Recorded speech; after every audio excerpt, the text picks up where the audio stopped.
चलिए लिखे तौर पर आप लोग बहुत संगीतियां देख लेते हैं आज। बहुत संगीतियां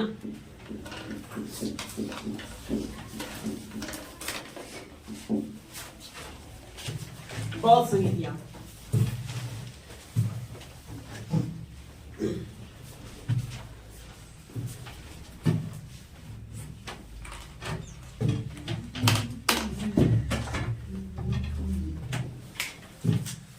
जैन संहिता पढ़े थे लोग। जैन संहिता कितना हुआ था जी? दो हुआ था। नहीं, पहली जैन संहिता का आयोजन पाटलिपुत्रा में हुआ। कब? 320 आसपास में, कहीं 298 जगह, कहीं 310 भी देता है। 320 ईसा पूर्व के आसपास हुआ। और दूसरा 512 में हुआ था। नहीं, बल्कि गुजरात में हुआ। तो संहिता तब समझ गए संहिता क्या है, मतलब बैठक सम्मेलन नहीं। जैसे जैन भिक्षु जो थे आपस में बैठे थे, मीटिंग वगैरह किए थे, उन्हें सभा बुलाए, वही जैन संगीति कहलाए। यहाँ भी क्या करेंगे, बौद्ध धर्म के जो भी अनुयायी होंगे, बौद्ध भिक्षु होंगे, बौद्ध धर्म से संबंधित विचारों पर चर्चा करने हेतु बौद्ध संगीतियों का क्या करेंगे, आयोजन करेंगे। देखिए, तो जैन धर्म में 2 ही जैन संगीतियां हैं, लेकिन बौद्ध धर्म में 4 है। कितने हैं? 4 हैं। इन चारों का भी अपना महत्व है, इसमें कुछ न कुछ कहानियां घटनाएं घटी हैं, उसी के बारे में हमको जानना है। ठीक है, चलो पहले थोड़ा सा लिखो, उसके बाद ठीक है। बौद्ध धर्म में बौद्ध धर्म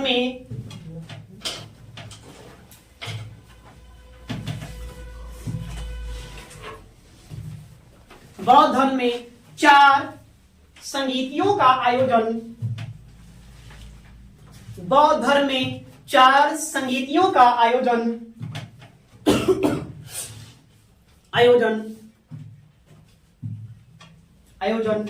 निम्न समय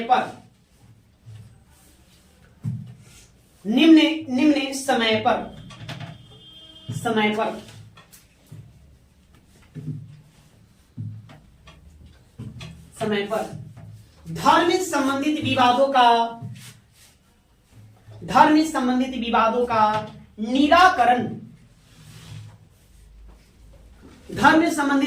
का निराकरण करने हेतु किया गया था।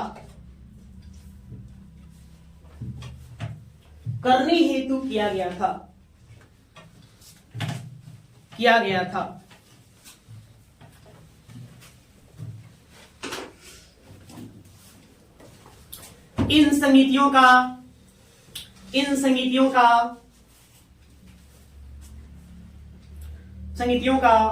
बौद्ध धर्म के विकास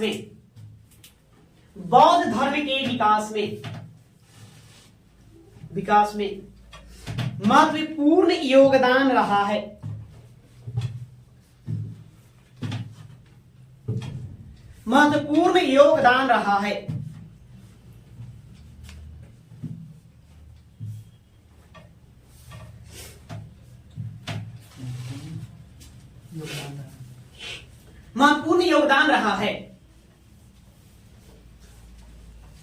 बौद्ध धर्म में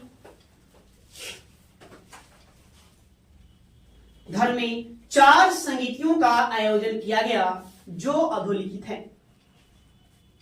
बौद्ध धर्म में 4 संगीतियों का आयोजन किया गया जो अधोलिखित है।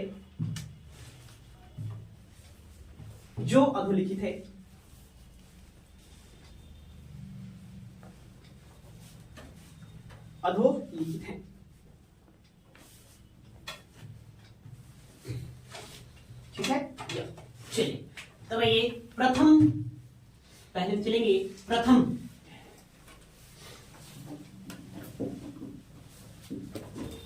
बौद्ध संगीति। तो देखो संगीति से आपको क्या क्या याद करना है, जो प्रश्न पूछा जाएगा। तो सब आपसे प्रश्न पूछा जाएगा समय, क्या पूछा जाता है, समय मतलब कब हुआ। 4 बौद्ध संगीति है, तो प्रथम बौद्ध संगीति का आयोजन कब हुआ, दूसरे का कब हुआ, ये पूछा जाएगा। आपसे पूछा जाएगा स्थान, मतलब कहाँ पर होगा, कहाँ पर होगा, ये आपसे स्थान पूछा जाएगा।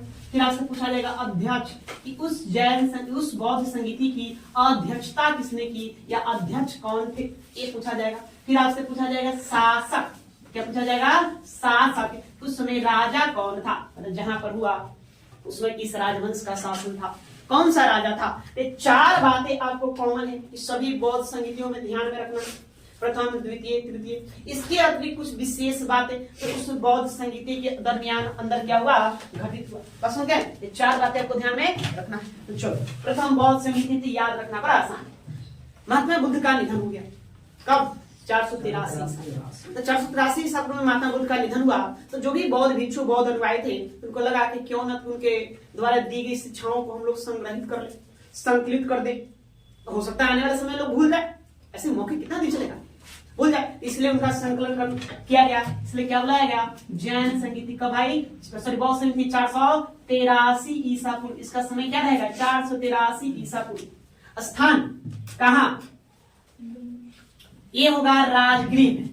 कहाँ, राजगृह में। सप्तपर्णी गुफा, सप्तपर्णी गुफा आप लोग लिखते चलेंगे। सप्तपर्णी गुफा राजगृह में, यहाँ पर इसका आयोजन किया गया। अध्यक्ष, इसके अध्यक्षता किए थे महाकश्यप एक बौद्ध भिक्षु थे, उन्होंने इसकी अध्यक्षता की। शासक, उस समय राजा कौन था राजा जी, कौन बताएगा, देखो भाई 483 अजात शत्रु। कौन, अजात शत्रु के अजात शत्रु। नहीं, देखो एक प्रश्न में पूछा गया है कि अजात शत्रु के राज्याभिषेक के कितने वर्षों के बाद प्रथम बौद्ध संगीति का आयोजन हुआ। एक प्रश्न एग्जाम में पूछेगा है, कितना, कब राजा बना, 492। गुड है ना, एक्यूरेट आंसर 8वें वर्ष। कब है, 8वें वर्ष। आपको याद रखना, आंसर यही दिया गया है, 8वें वर्ष। अजात शत्रु के राज्याभिषेक की 8वीं वर्ष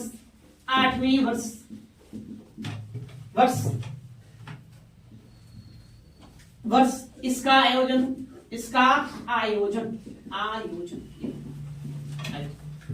ठीक है। ऐसे जो भी इससे संबंधित जो बातें हैं आप नीचे लिखिए, देखिए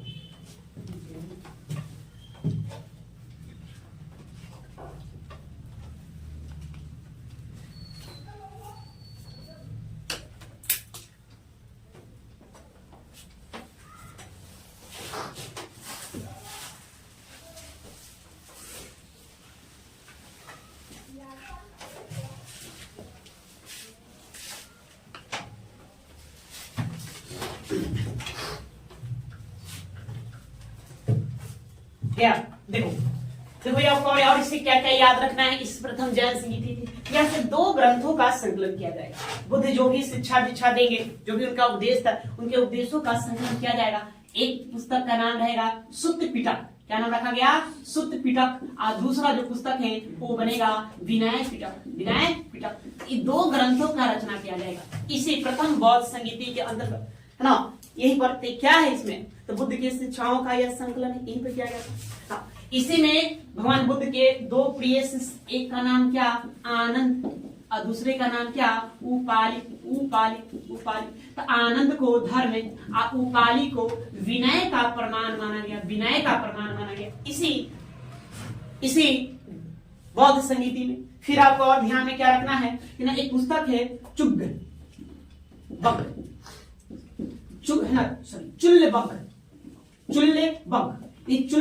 पुस्तक है। इसी पुस्तक में प्रथम बौद्ध संगीति का उल्लेख किया गया है ना। जो भी प्रथम बौद्ध संगीति दरमियान जो बातें हुई, जिस तरह से ये चला, उसके सारे बातों का उल्लेख कौन सा पुस्तक में किया गया है, चुल्लबग पुस्तक में।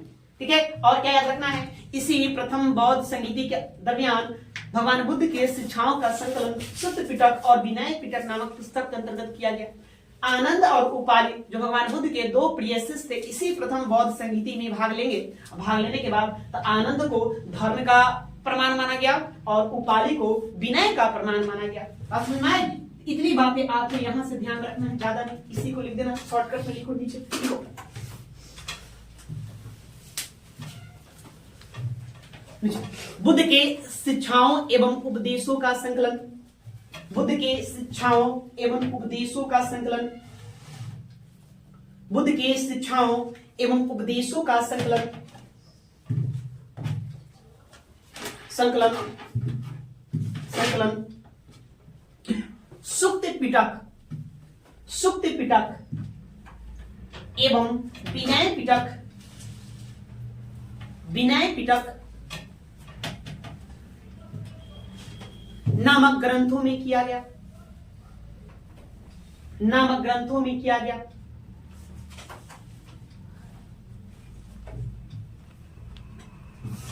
किया गया।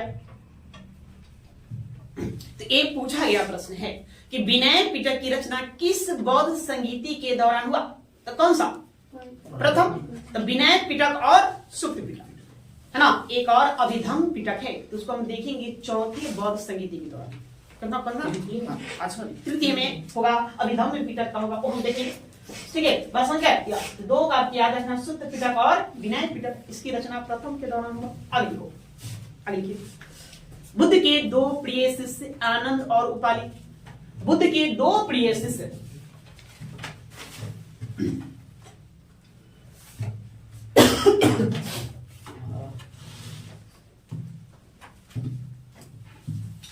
बुद्ध के दो प्रिय शिष्य आनंद और उपाली,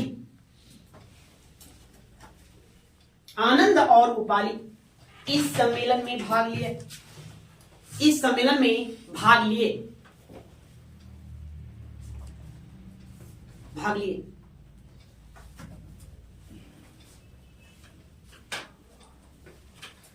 आनंद को धर्म और उपाली को विनय, भाग लिए। आनंद को धर्म, आनंद को धर्म और उपाली को विनय का प्रमाण माना गया, का प्रमाण माना गया।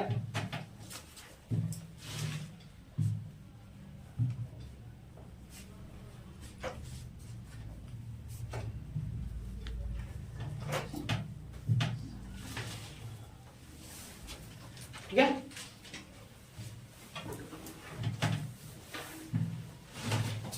आगे की इस संगीति का उल्लेख, इस संगीति का उल्लेख चुलबग्ग, चुलबग्ग जातक में हुआ है, चुलबग्ग जातक में हुआ है। क्या? चुलबग्ग जातक, जातक याद है बौद्ध धर्म के, धर्म में संकलित पुस्तकों को क्या कहते हैं? जातक कहते हैं। आगम बताइए, आगम जैन सहित है, जातक बौद्ध सहित है। तो चुलबग्ग जातक,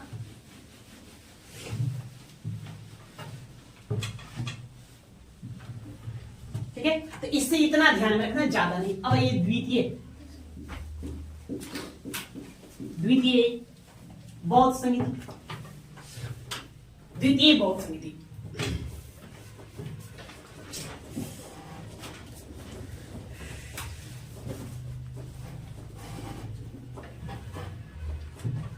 बौद्ध संगीति देखो भाई, प्रथम बौद्ध संगीति 483, ठीक उसके 100 साल बाद, तो 100 साल बाद कितना हो जाएगा? 383 ईसा पूर्व इसका आयोजन है, द्वितीय बौद्ध संगीति का। स्थान कहाँ? तो पहला राजगृह में हुआ था, तो दूसरा वैशाली में होगा ना। कहाँ वैशाली में? तो बालूका, बालूका राम विहार, राम विहार वैशाली, वैशाली, वैशाली में। तो आपको याद है ना बालूका राम विहार, हमने आपको बालिका राम विहार बताया कि वैशाली में भगवान बुद्ध को आम्रपाली ने आम्र वाटिका दान में दिया था नहीं, और वहीं एक बालिका नामक महिला थी, तो बालिका राम विहार दान दिया। तो वही बालिका राम विहार क्या कहलाएगा? बालूका राम विहार। बाद में इसका नाम बालूका राम विहार हो गया।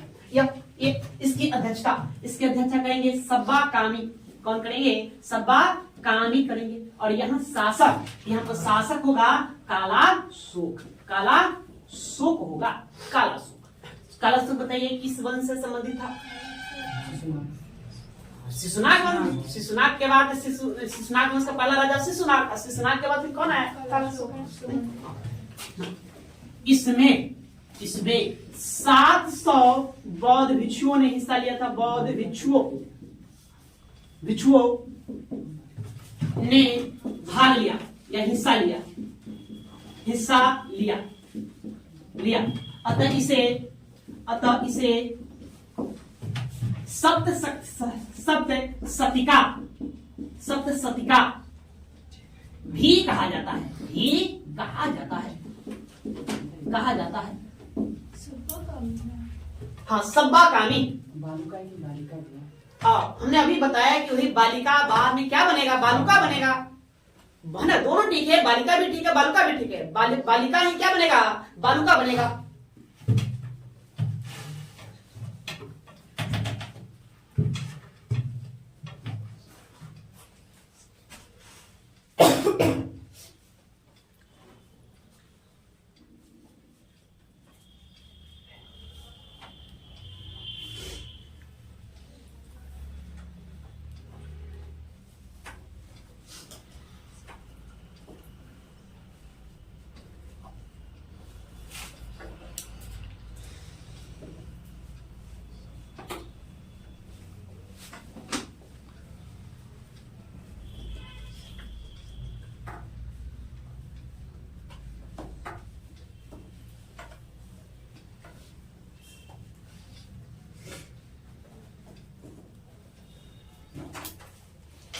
हो गया।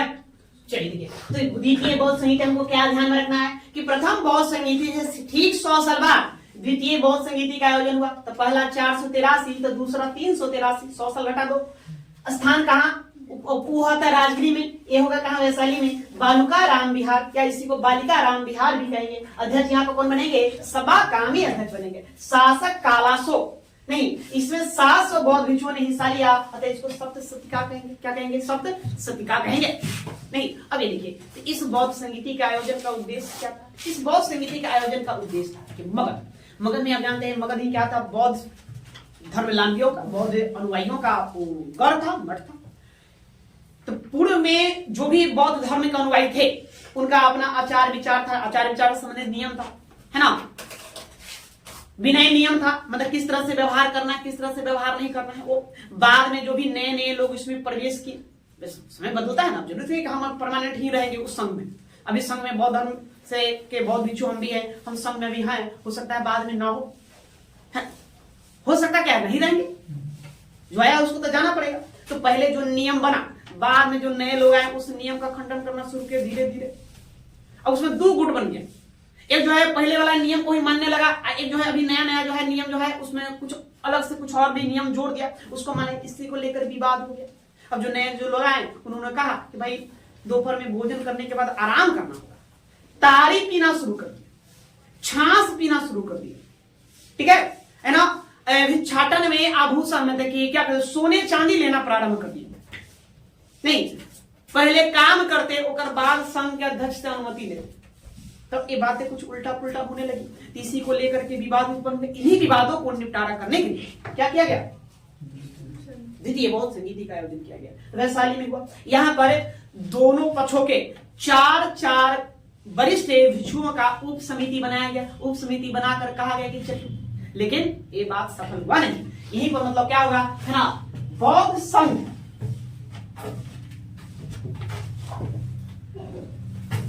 बौद्ध संघ, यहां पर क्या होगा कि बौद्ध संघ, संघ याद रखना है, संघ 2 भागों में बट गया। कितने भागों में बटा, 2 भागों में बटा। एक जो भाग है उसको कहा गया थेरावादी,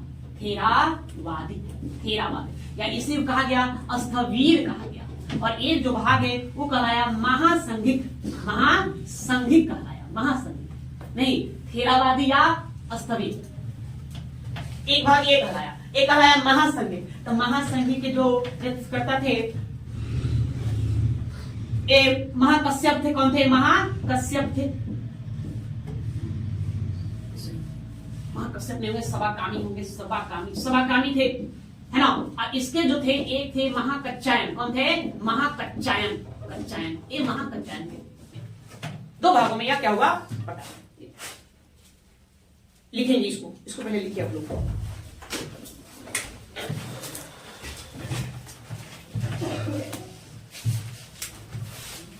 लिखिए, बौद्ध भिक्षुओं के विनय नियम से संबंधित बौद्ध भिक्षुओं के विनय नियम से संबंधित विनय नियम से संबंधित विवादों के निदान हेतु बौद्ध भिक्षुओं के विनय नियम से संबंधित विवादों के निदान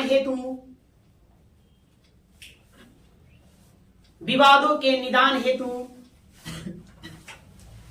इस संगीति का आयोजन किया गया।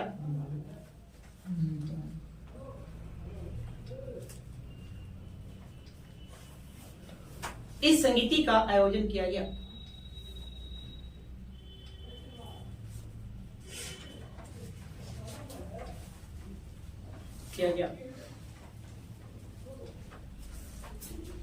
बौद्ध संघ दो भागों में विभक्त हो गया।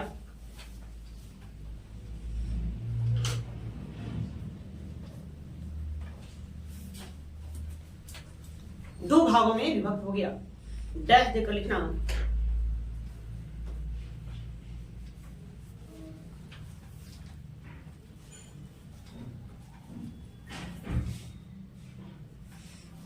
डैश देकर लिखना। पहला थेरावादी या अस्थगित, थेरावादी या अस्थगित।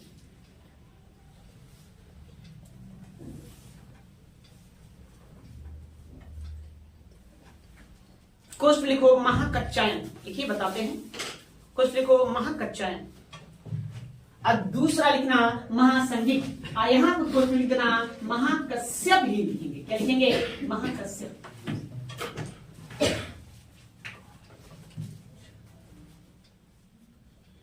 महाकश्यप।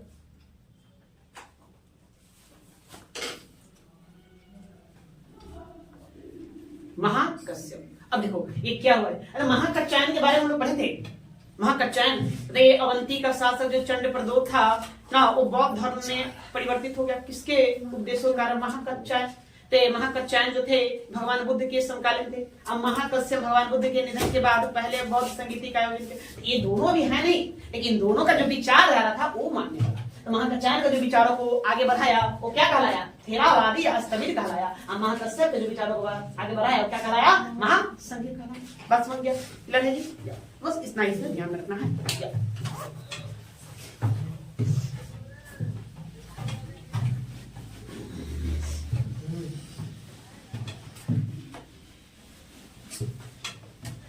अब ये तृतीय, अब ये तीसरा।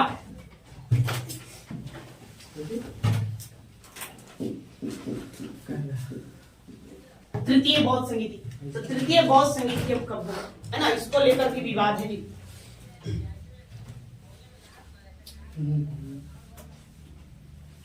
क्या विचार है तुम्हारा? देखो इस समय को लेकर बहुत सारी बातें। एक आपको 251 ईसा पूर्व आपको मिलेगा लिखा हुआ 255 ईसा पूर्व आपको मिलेगा लिखा हुआ 247 ईसा पूर्व। मतलब 3 तिथियां, इसलिए आपको कंफ्यूज ना होना। बस समझ गए? ऑप्शन को सर काम करके एक पुस्तक है, पढ़ेंगे दीपवंश महावंश। दीपवंश प्लस महावंश, ये दोनों पुस्तक को पढ़ेंगे। इसी पुस्तक में ये दो इसीलिए अनुश्रुतियां हैं। अनुश्रुतियां सुनते हैं, जो सुनी सुनाई बातों आगे को बढ़ रहा है ना। हमारे दादाजी कहानी सुना, वो कहानी हमारे दादाजी के दादाजी सुना दिए थे ना जी। अब वही कहानी हम आगे आने वाले पीढ़ियों को सुनाएंगे, तो लोग थोड़ा सा प्लस माइनस करके चलता है। समझ रहे बात ना? हाँ। कोई आपसे कोई बात कहेगा तो आप जैसे ही दूसरों के पास सामने वो बात को रखेंगे, उसमें थोड़ा सा प्लस करनी चाहिए ना जी। अच्छे ढंग से। हाँ भाई हम जा रहे हैं, पता चला है क्या कहें यार, भाई हमारे बगल में नहर था ना, ओकरा में 40 किलो का मछली था। कोई हमको सुनाया, हम लोग आगे उसको 45 किलो बता देंगे, वो ओकरा 50 किलो बता देगा। उसी को अनुश्रुति का अनुश्रुति। इसको अलग इतिहास का प्रमाणिक नहीं मानते, फिर भी बहुत सारे तथ्यों को क्लियर करने में ये अहम भूमिका निभाता है, क्योंकि इसको सिहली अनुश्रुतियां कहते हैं। श्रीलंका जो द्वीप देख रहे हैं उसको सिहली द्वीप कहा गया। तो श्रीलंका द्वीप पर भी बौद्ध धर्म के बहुत सारे अनुयायी गए, तो उन्होंने वहीं पर सुनी सुनाई बातों के आधार पर जो ग्रंथ तैयार किया, वही एक ग्रंथ है दीपवंश, एक कौन है? महावंश। बस नहीं। तो इन्हीं में लिखा हुआ है 247 ईसा पूर्व तृतीय बौद्ध संहिता का आयोजन। किसका? तृतीय बौद्ध संहिता। ऐसे और तारीख मिलेगा 251 ईसा पूर्व 255 ईसा पूर्व। क्लियर है बात? और स्थान कहाँ होगा बताइए, आप लोग जानते हैं पाटलिपुत्रा। कहाँ होगा यार? पाटलिपुत्र में होगा, पाटलिपुत्रा में होगा, पटना। या अध्यक्ष इसके कौन है? तो मोगली पुत्र तीस में, तीस लिखा हुआ मिलेगा, 30 में मिलेगा। तो मोगली पुत्र 30 इसके क्या थे? तृतीय बौद्ध संहिता का अध्यक्ष। बड़ा आसान है याद करना, चारों बौद्ध संहिता अलग अलग अध्यक्ष। तो तीसरा में देखना तो से तीस ध्यान रखना। नहीं, ऑप्शन वहां मिलेगा तीसरे बौद्ध संहिता। तो देखना करने 30 लिखा हुआ, 30 से तीसरा, 30 से 30, बस समझे है ना? जहां 30 नजर आए वहां मार दो, है ना? खींच लेना, मार देना। शासक, यहाँ शासक होगा अशोक। कौन होगा? अशोक होगा, अशोक लिखो।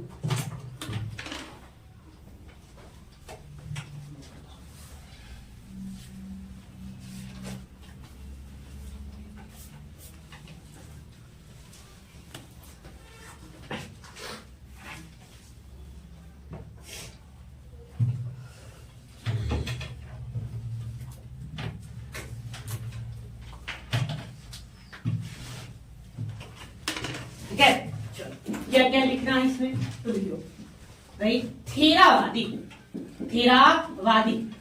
या अस्थविर संप्रदाय का वर्चस्व, यहाँ वर्चस्व है। रहते संघ क्या गया? दो भागों में बट गया, एक महासंघिक बना, एक थेरावादी या अस्थविर बना। तो इससे तृतीय बौद्ध संहिता में थेरावादी विचारधारा को जो मानने वाले थे, इस संप्रदाय के जो भी लोग थे, उनका ज्यादा यहाँ वर्चस्व देखने को मिलेगा। उल्लेख कहाँ है भाई? तो दीपवंश और प्लस में कौन? महावंश में उल्लेख के दीपवंश और महावंश पुस्तक में इस तृतीय बौद्ध संहिता का उल्लेख देखने को मिलेगा। अब हमने एक बताया सूत्र पिटक, एक बताया विनय पिटक। इसकी रचना कहाँ? प्रथम बौद्ध संहिता के दौरान किया गया। तो तृतीय बौद्ध संहिता के दौरान एक और पिटक ग्रंथों की रचना हुई, जिसको कहते हैं अभिधम्य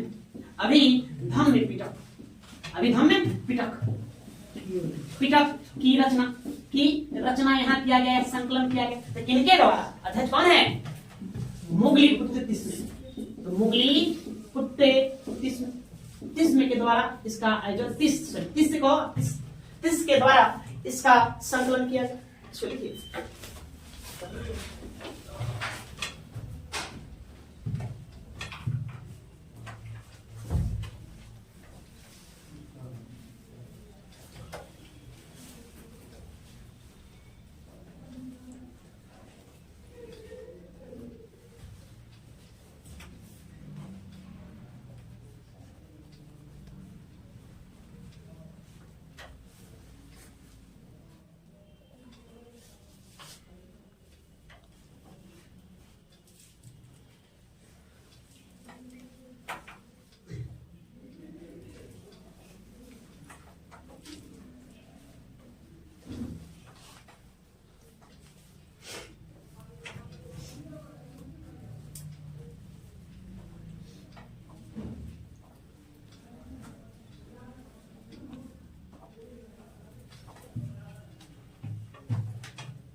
या चलिए लिखेंगे और एक दो पॉइंट और डालेंगे। देखो नीचे देखिए, संघ विभेद को रोकने के लिए, विभेद को रोकने के लिए कठोर नियम बनाए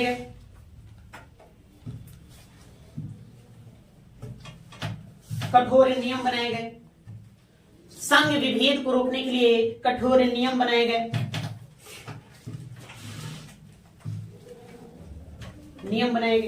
आगे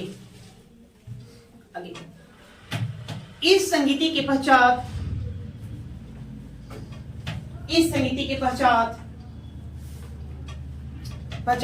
विभिन्न स्थानों के लिए,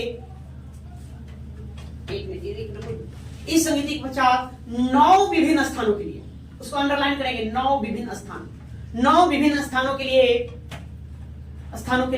धार्मिक प्रचारकों को भेजा गया।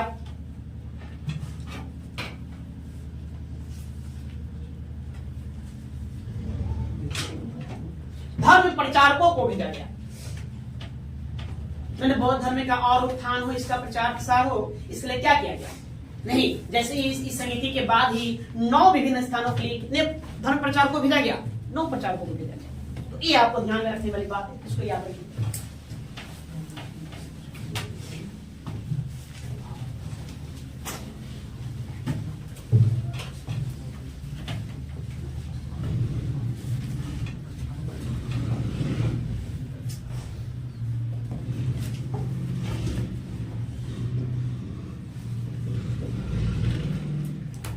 अब ये चतुर्थ बौद्ध संगीति, चतुर्थ, चौथा, फोर्थ,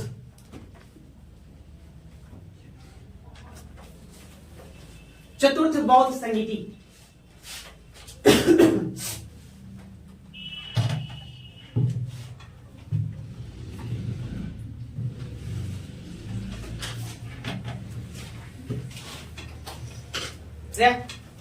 समय, तो समय में देखो भाई, इसका समय होगा 102 ईस्वी। कहाँ आ जाएंगे अब? ईस्वी, ईसा पूर्व में नहीं, ये ईस्वी में होगा। 102 ईस्वी को कहीं आपको ये 101 ईस्वी मिलेगा। 102 याद रखो, 101 याद रखो। ऐसे एनसीईआरटी 102 बताता है। कितना? 102 ईस्वी। 102 ईस्वी। स्थान कहाँ? तो कुंडल वन। ये कहाँ मिलेगा? कुंडल वन कश्मीर में मिलेगा। कश्मीर। एक आपको मिलेगा कुंडलपुर। बताया था इसके बारे में, कुंडलपुर के बारे में। कुंडलपुर महावीर स्वामी के जन्म स्थल कहाँ? वैशाली, कुंडग्राम वैशाली। एक बात ये बताया जाता है, एक बात क्या बताया जाता है कि कुंडलपुर, ये कहाँ मिलेगा? कुंडलपुर नालंदा मिलेगा। विवाद है, वास्तव लिखा हुआ कुंडग्राम। क्या लिखा हुआ है? भगवान महावीर स्वामी का जन्म कहाँ हुआ था? कुंडग्राम में हुआ था। कुंडग्राम है कहाँ? इसकी पहचान कुछ लोग कहते हैं कि वैशाली। कहाँ है? वैशाली में, है ना। इसकी पहचान और कहाँ किया गया? कुंडलपुर। ये नालंदा में कुंडलपुर। तो कुंडलपुर ये क्या है? कुंडलपुर कश्मीर। यहाँ पर होगा अध्यक्ष, नहीं अध्यक्ष। कौन अध्यक्षता करेंगे इसका? हाँ, अध्यक्ष इसके बनेंगे वसुमित्र। कौन बनेंगे? वसुमित्र। इसकी अध्यक्षता करेंगे। और यहाँ पर एक उपाध्यक्ष होंगे, है ना। उपाध्यक्ष क्या किए? उपाध्यक्ष। उपाध्यक्ष कौन थे? अश्वघोष। कौन बनेंगे? अश्वघोष इसका उपाध्यक्ष करेंगे, है ना। यहाँ पर शासक कौन आ जाएगा? तब शासक में याद रखना, शासक यहाँ था कुषाण वंश का शासक था कनिष्क। कौन था? कनिष्क था। ये बात आपको ध्यान रखना।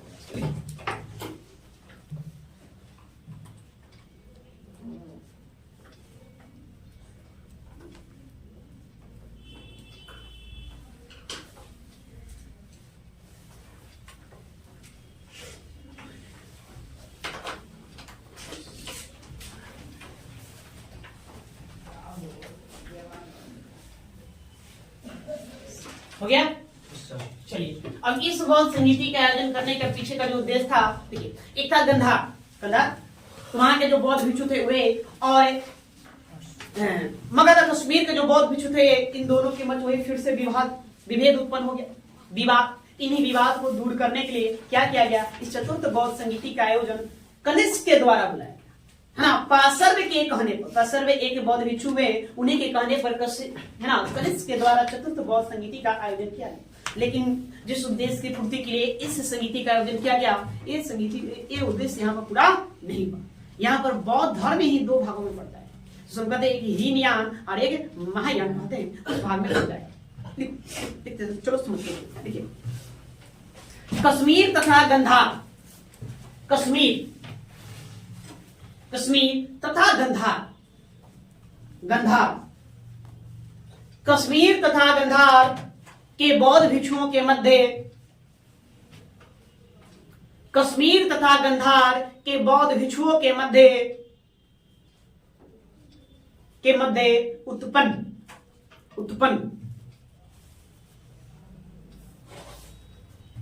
उत्पन्न हुए विवादों को दूर करने के लिए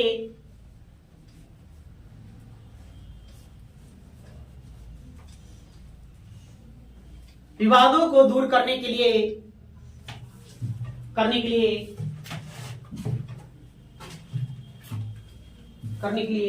पासर्वे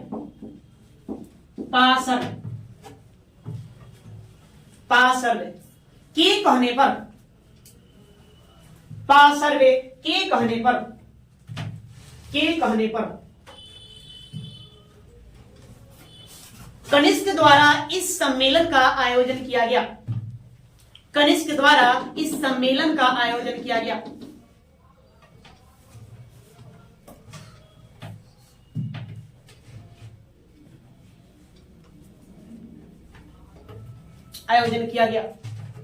नहीं, और लिखिए महासंघिक संप्रदाय का वर्चस्व। कौन सा संप्रदाय का वर्चस्व रहेगा इसमें? तो महासंघिक संप्रदाय का वर्चस्व।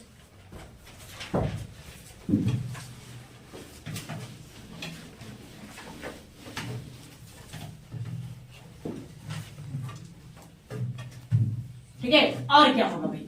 तो बौद्ध धर्म का विभाजन,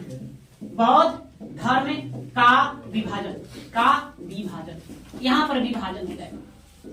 कितने भागों में? तो 2 भागों में। एक बनेगा महायान शाखा, महायान, और दूसरा बनेगा हीनयान। जो महासंघिक थे, तो महासंघिक से ही क्या बनेगा? महायान बनेगा। और जो थेरावादी थे, थेरावादी या अस्तवीर, उसी से क्या बनेगा? हीनयान बन जाएगा। यह विवाद काफी गहरा गया। अब की बार बौद्ध धर्म ही 2 संप्रदायों में विभक्त, आगे चलकर धीरे धीरे करके टोटल 18 संप्रदायों में बटेगा। कितने? 18 संप्रदाय। यही से इसका विभेद उत्पन्न शुरू हो गया। लोग अलग अलग विचारधारा, जैसे कि देखो, संघ में नए लोग आते गए। पुराने वाले अपना रिटायर होते, मतलब वो मोक्ष को प्राप्त कर ले, मृत्यु को प्राप्त कर ले, तो नए लोग उसमें आते गए। तो नया लोग आया था, बदलते हुए समय के अनुसार नए विचारधारा लेकर आए। अब वह उसको पहले के मुताबिक जो विचारधारा, जो नियम कानून बने, तो पसंद नहीं आया। क्या हुआ? तो अलग से वो अपना नियम चला दिया। यही कारण था कि मतभेद हो गए, छोटे छोटे टुकड़ों में बंटना शुरू हुआ। सिंपल सी बात है, देखो कोई भी संस्था बहुत पुरानी होगी तो वो क्या होगा? उसमें नए विचारधारा के जैसे समावेश होगा वो बिखरेगा। जैसे आप लोग इतिहास पढ़े, मॉडर्न भारत इतिहास, कांग्रेस पार्टी देखिए, जैसे 20 साल होगा उसका विभाजन हो जाएगा, है ना। 20-22 साल विभाजन हो गया, 2 भागों में बट गया। फिर वही आगे चल के कांग्रेस पार्टी से और कई पार्टियां बड़ी निकलते गए, नहीं ना। जितनी भी पार्टियां बनी हुई है वर्तमान में देखें तो उसमें 80% जो है कांग्रेस पार्टी से टूट कर बनी। तो वैसे ये था, ये भी टूटेगा, टूटकर अलग अलग विचारधारा में विभक्त होते जाएगा, अलग अलग शाखाएं होते जाएगा। इसमें एक शाखा आएगा, है ना, व्रजयान शाखा। ठीक है, व्रजयान शाखा ये आया तो इसने बौद्ध धर्म को एकदम, है ना, पतन के कगार पर ले चला गया। इस संप्रदाय के लोग, है ना, मद्यपान भी करने लगे। ठीक है, मद्यपान करने मतलब शराब वगैरह का भी सेवन करने लगे, या और पतन के कगार पर लेकर चला गया। तो आपको ध्यान में रखना है कि प्रश्न आपसे पूछा जाएगा, किस बौद्ध सम्मेलन में बौद्ध धर्म में 2 भागों में बट गया? तो कौन? तो ये चतुर्थ है। एक बनेगा महायान, दूसरा क्या बनेगा? हीनयान। जो हमने देखा था, एक महासांघिक, एक थेरावादी जो बना था, तो वही महासांघिक से कौन बनेगा? महायान शाखा बनेगा, और थेरावादी से हीनयान शाखा बनेगा। तो समझे, महायान शाखा जो लोग थे मूर्ति पूजक बन गए, मूर्ति की पूजा करने वाले। और थेरावादी जो हीनयान थे, ये ना, ये मूर्ति की पूजा नहीं करता। भगवान बुद्ध अपने जीवन काल में लोगों को समझाते रहेंगे, मूर्ति पूजा ना कर, मूर्ति पूजा ना कर। लेकिन वो मरेंगे नहीं कि उन्हीं के सब मूर्ति बनाकर पूजना शुरू कर देगा। ये भी मतलब सत्य है। इसलिए कहते हैं मनुष्य को कितना समझा लो, सुनने वाला है। ठीक है, हाँ, सुधार बड़ा धीरे धीरे आता है, क्रमिक आता है। उन्होंने बहुत अथक प्रयास किया मूर्ति पूजा में, जैसे सनातन धर्म के विरुद्ध गए, मूर्ति पूजा के विरुद्ध गए, लेकिन फिर भी, है ना, ये हुआ। बात समझ गए? इसको ऐसे ही आप लिख ले, बौद्ध धर्म का विभाजन, महायान और हीनयान। तो क्या आगे लिखो,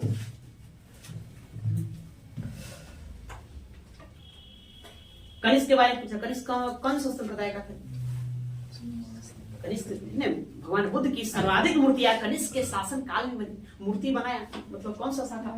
महायान का होगा, तब तो मूर्ति बनाएगा वो। तो उसके काम उसको भी लिख देंगे। कनिष्क के महायान शाखा का, कनिष्क के महायान शाखा का समर्थक था, महायान शाखा का समर्थक था।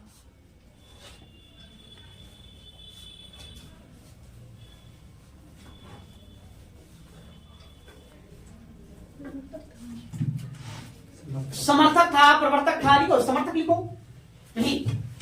दो बातें और ध्यान रखना है। एक क्या, अब देखो संस्कृत भाषा का यहां से प्रयोग शुरू होगा। कौन सा भाषा? संस्कृत। मतलब कि अब बौद्ध ग्रंथों को लिखने में कौन सी भाषा? संस्कृत भाषा का उपयोग करना लोग यहीं से शुरू करते। उससे पहले क्या करते थे?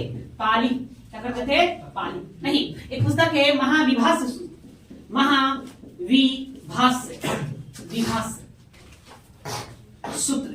ये क्या है? पुस्तक है। इस पुस्तक की रचना भी, इस ग्रंथ की रचना भी इसके द्वारा, तस्वीर घोष के द्वारा यही पर किया गया। समझ गए? तो पहले लिखिए, इस सम्मेलन में संस्कृत भाषा का प्रयोग प्रारंभ हुआ। इस सम्मेलन में संस्कृत भाषा, इस सम्मेलन में संस्कृत भाषा का प्रयोग प्रारंभ हुआ।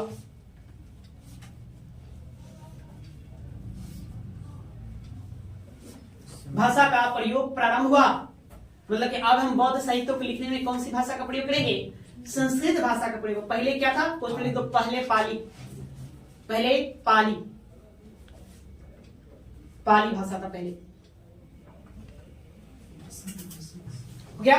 एक और लिखेंगे कौन सा ग्रंथ? महाविभाष्य सूत्र। किसके द्वारा?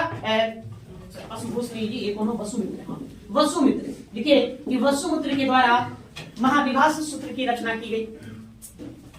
वसुमित्र के द्वारा महाविभाष्य सूत्र की रचना की गई।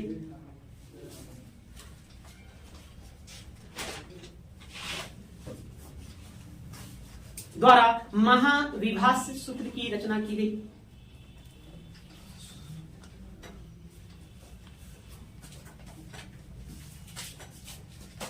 क्लियर है? बात समझ गया? चलो, यही आपका 4 बौद्ध संहितियां हैं जिसको आपको ध्यान रखना है। कितना ही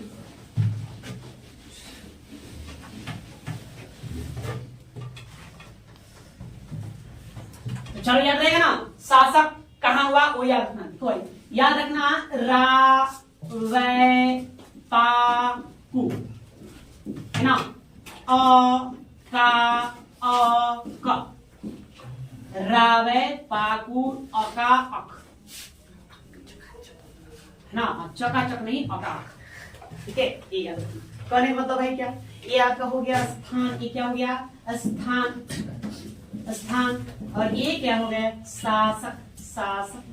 ठीक है, रा से राजवी, वै से वैशाली, पा से पाटलिपुत्र, कु से कुंडलपुर, कुंडलवन, कुंडलवन जी, फिर पुर लगा रहा है। पुर मतलब कहा? नालंदा।